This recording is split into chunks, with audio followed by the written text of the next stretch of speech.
Hello everyone, welcome to TET Mantra by Kiran academy. और आज का जो सेशन है वो वन लाइनर है, सीडीपी से रिलेटेड है। वन लाइनर के क्वेश्चन होंगे, इसमें क्वेश्चन होगा और उसका डायरेक्ट आंसर होगा। ठीक है, तो इसको जल्दी जल्दी से कंप्लीट करेंगे सेशन को बिना देरी के। तो पहला क्वेश्चन है, समाजीकरण की प्रक्रिया में कितने चरण होते हैं? तो समाजीकरण की प्रक्रिया में 3 चरण होते हैं। समाज के नियमों को सीखना, समाज के नियमों के अनुरूप व्यवहार करना और सामाजिक अभिवृत्तियों का विकास। ठीक है, तो ये 3 चरण होते हैं समाजीकरण की प्रक्रिया में। अब आप सोचोगे इससे क्वेश्चन किस तरह से बनेगा। अब जैसे क्वेश्चन पूछ लेगा समाजीकरण की प्रक्रिया में इनमें से कौन सा चरण नहीं होता है। ठीक है, 3 तो ऑप्शन ये दे देगा और चौथा ऑप्शन कोई और लिख देगा वो। तो जब आपको ये पता होंगे तभी आप क्या है गलत को अलग कर पाओगे कि हाँ ये वाला जो ऑप्शन है ये गलत दिया गया है, ये 3 ऑप्शन सही है। तो चौथा ही आंसर क्या होगा, सही हो जाएगा, क्योंकि वो चरण समाजीकरण की प्रक्रिया में नहीं आता है। ठीक है, इस तरह से क्वेश्चन पूछे जाते हैं।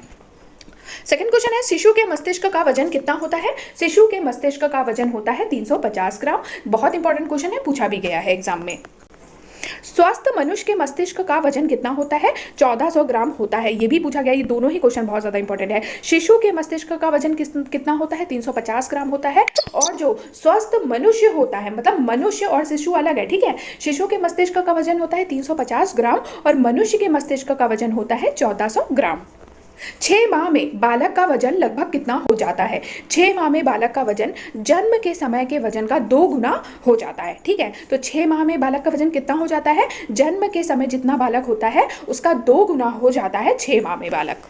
1 वर्ष में बालक का वजन कितना हो जाता है? 1 वर्ष में बालक का वजन जन्म के समय के वजन का 3 गुना होता है। तो 6 माह में कितना होता है? 2 गुना होता है। जितना बालक होता है जन्म के समय उसका 2 गुना होता है 6 माह में। और जब 1 वर्ष का बालक होता है तो जन्म के समय का वजन का, जन्म के समय उसका जितना भी वजन होगा उसका 3 गुना हो जाता है वो 1 वर्ष में। ठीक है, तो ये आप याद रखिएगा। जन्म के समय किसकी लंबाई अधिक होती है? जन्म के समय लड़कों की लंबाई लड़कियों की लंबाई की तुलना में अधिक होती है, केवल जन्म के समय। लेकिन बाद में क्या होता है, लड़कियों की जो लंबाई होती है वो बाल्यावस्था में तीव्र गति से बढ़ती है। ठीक है, लड़कों की लंबाई की अपेक्षा लड़कियों की जो लंबाई की गति होती है वो तीव्र गति से होती है।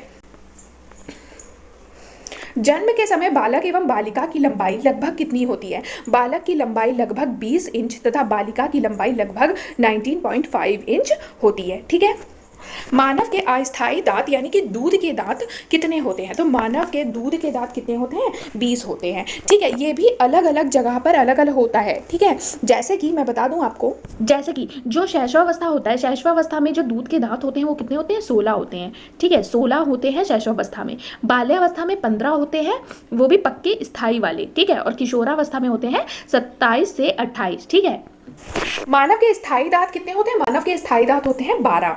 ठीक है, किशोर अवस्था में कितने दांत आते हैं? किशोर अवस्था में कितने दांत आते हैं? 4 दांत आते हैं और इन्हें अकल की दाढ़ भी कहते हैं। जैसे क्वेश्चन पूछेगा किशोरावस्था में कितने दांत आते हैं, तो 4 दांत आते हैं, जिन्हें क्या बोलते हैं? अकल की दाढ़ कहते हैं। 11वां क्वेश्चन है, बुद्धि का संज्ञानात्मक सिद्धांत किसने दिया था? तो बुद्धि का जो संज्ञानात्मक सिद्धांत है वो किसने दिया था? जीन पियाजे ने दिया था। और संज्ञानात्मक विकास के जो संज्ञानात्मक सिद्धांत दिया था उसके चरण भी बताए थे जीन पियाजे ने। वो आप मुझे बताइएगा कि कितने चरण बताए थे और कौन कौन से चरण बताए थे। बुद्धि का संवेगात्मक विकास का सिद्धांत किसने दिया? तो ये दिया था गोलमैन ने। बुद्धि का संरचना सिद्धांत किसने दिया? ये दिया था आइजेंक ने। ठीक है, किशोर की सबसे नाजुक एवं संवेदनशील समस्या क्या होती है? किशोर की सबसे नाजुक एवं संवेदनशील जो समस्या होती है वो होती है यौन संबंधी समस्या।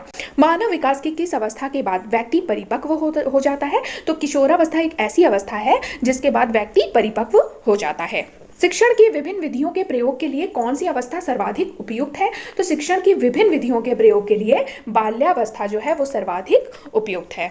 मैं कौन हूँ, मैं क्या हूँ आदि जैसी प्रबल भावनाएं बालक के विकास की किस अवस्था की सूचक होती हैं? तो ये किशोरावस्था की सूचक होती हैं, क्योंकि किशोरावस्था में बालक क्या है, अपने करियर के साथ कुछ करना चाहता है, अपने आप को फेमस करना चाहता है, इसलिए वो क्वेश्चन पूछता है मैं कौन हूँ, मैं क्या हूँ। ठीक है, विकास कभी ना समाप्त होने वाली प्रक्रिया है। यह विचार किस सिद्धांत से संबंधित है? तो ये निरंतरता के सिद्धांत से संबंधित है। मतलब कि विकास कभी ना समाप्त होने वाली प्रक्रिया है, मतलब विकास निरंतर चलने वाली प्रक्रिया है। ठीक है, शिक्षा मनोविज्ञान एक विज्ञान है। शिक्षा मनोविज्ञान किसका विज्ञान है? मानव व्यवहार का विज्ञान है। और ऐसा कौन कहता है? ऐसा जे बी वॉटसन कहते हैं कि शिक्षा मनोविज्ञान क्या है? मानव व्यवहार का विज्ञान है, जो कि बहुत ज्यादा फेमस कोट भी है।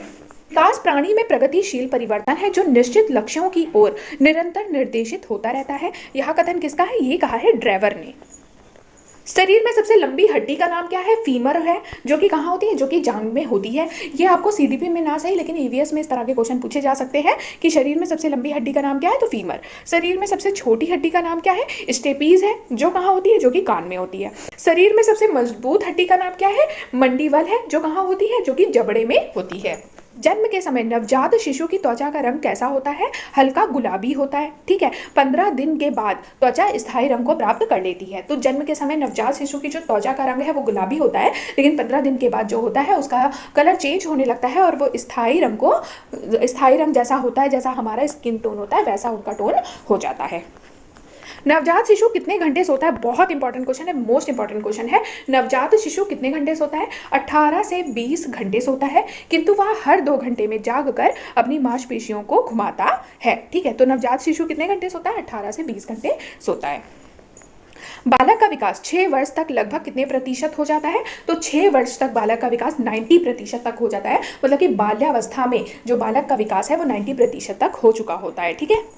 बालक का विकास 10 वर्ष तक लगभग कितने प्रतिशत हो जाता है? तो बालक का विकास 10 वर्ष तक 95% तक हो जाता है और किशोरावस्था में वो इस विकास को 100% तक पूर्ण कर लेता है। बाल्यावस्था में बालक की हड्डियां कितनी होती हैं? तो बाल्यावस्था में बालक की जो हड्डियां होती हैं वो 370 से 350 तक होती हैं, ठीक है। लेकिन जो शैशवावस्था होता है, शैशवावस्था में जैसे डायरेक्ट क्वेश्चन पूछा जाए कि शैशवावस्था में हड्डी कितनी होती है? तो 270, बाल्यावस्था में कितनी होती है? 350 एंड किशोरावस्था में होती है 206।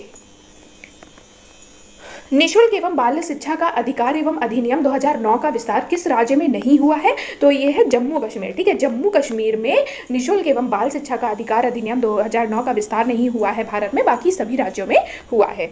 शिक्षा का अधिकार 2009 के तहत निजी विद्यालयों को कितने प्रतिशत सीट आरक्षित करना अनिवार्य होगा? तो इसका राइट आंसर है क्या है? 25% सीट आरक्षित करना अनिवार्य होगा। तो आज हमने कराया 30 क्वेश्चन कंप्लीट हो गए हैं। कल मैं फिर से डिस्कस करूंगी वन लाइनर और छोटे छोटे से जो है टॉपिक का मैंने शॉर्ट्स डाला हुआ है, अगर आपने नहीं देखा है तो आप जाके देख सकते हो, ठीक है। मिलते हैं नेक्स्ट वीडियो में। Thank you so much.